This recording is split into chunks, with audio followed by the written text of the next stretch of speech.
ಎಲ್ಲರಿಗೂ ನಮಸ್ಕಾರ. ಈ ವಿಡಿಯೋದಲ್ಲಿ ಶಿಕ್ಷಕರು ಗಣಿತ ಗಣಕ ಕಾರ್ಯಕ್ರಮದಲ್ಲಿ ಬಳಸುವ ದಾಖಲೀಕರಣದ ನಮೂನೆಯನ್ನು ವಿವರಿಸಲಾಗುವುದು.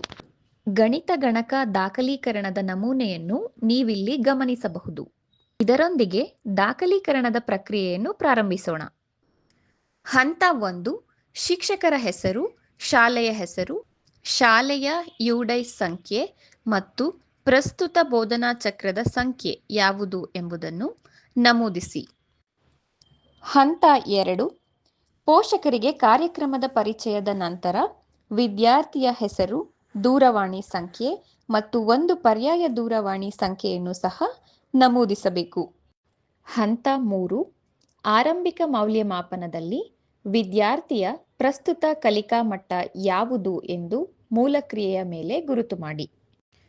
ಉದಾಹರಣೆಗೆ, ವಿದ್ಯಾರ್ಥಿಯು ಸಂಕಲನ ಮೂಲಕ್ರಿಯೆಗೆ ತಪ್ಪಾಗಿ ಉತ್ತರ ನೀಡಿದ್ದಲ್ಲಿ ಕಲಿಕಾ ಹಂತವನ್ನು ಆರಂಭಿಕ ಎಂದು ಗುರುತು ಮಾಡಿ, ಅಥವಾ ವಿದ್ಯಾರ್ಥಿಯು ಸಂಕಲನ ಮೂಲಕ್ರಿಯೆಗೆ ಸರಿಯಾದ ಉತ್ತರ ನೀಡಿ ವ್ಯವಕಲನವನ್ನು ತಪ್ಪಾಗಿ ಉತ್ತರಿಸಿದರೆ ಸಂಕಲನ ಎಂದು ಗುರುತು ಮಾಡಿ.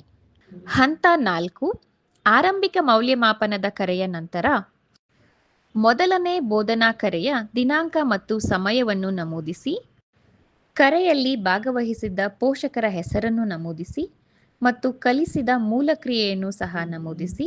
ನಂತರ ಕರೆಯ ಕೊನೆಯಲ್ಲಿ ಕೇಳಿದ ಚೆಕ್ ಪಾಯಿಂಟ್ ಪ್ರಶ್ನೆಗೆ ವಿದ್ಯಾರ್ಥಿಯು ಸರಿ ಅಥವಾ ತಪ್ಪು ಉತ್ತರ ನೀಡಿದ್ದಾರೆಯೇ ಎಂದು ನಮೂದಿಸಿ. ಹಾಗೂ ಮುಂದಿನ ವಾರ ಬೋಧಿಸಬೇಕಾದ ಮೂಲಕ್ರಿಯೆ ಯಾವುದು ಎಂದು ಭರ್ತಿ ಮಾಡಿ.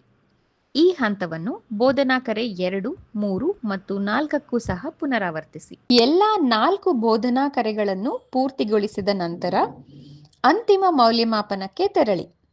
ಅಂತಿಮ ಮೌಲ್ಯಮಾಪನದ ನಂತರ ವಿದ್ಯಾರ್ಥಿಯ ಪ್ರಸ್ತುತ ಕಲಿಕಾ ಹಂತವನ್ನು ವೃತ್ತಾಕಾರದಲ್ಲಿ ಗುರುತಿಸಿ. ಈ ನಮೂನೆಯಲ್ಲಿ 4 ವಿದ್ಯಾರ್ಥಿಗಳ ಫೋನ್ ಬೋಧನಾ ಮಾಹಿತಿಯನ್ನು ಭರ್ತಿ ಮಾಡಬಹುದು ಮತ್ತು ನಮೂನೆಯ ಕೊನೆಯಲ್ಲಿ ಶಿಕ್ಷಕರು ಬೋಧನಾ ಚಕ್ರಕ್ಕೆ ಆಯ್ಕೆ ಮಾಡಿದ ಒಟ್ಟು ವಿದ್ಯಾರ್ಥಿಗಳ ಸಂಖ್ಯೆ ಮತ್ತು ಕರೆಗಳಿಗೆ ಅನುಗುಣವಾಗಿ ಎಷ್ಟು ವಿದ್ಯಾರ್ಥಿಗಳು ಎಷ್ಟು ಮೂಲಕ್ರಿಯೆಗಳನ್ನು ಸಾಧಿಸಿದ್ದಾರೆಂದು ನಮೂದಿಸಬೇಕು. ಧನ್ಯವಾದಗಳು.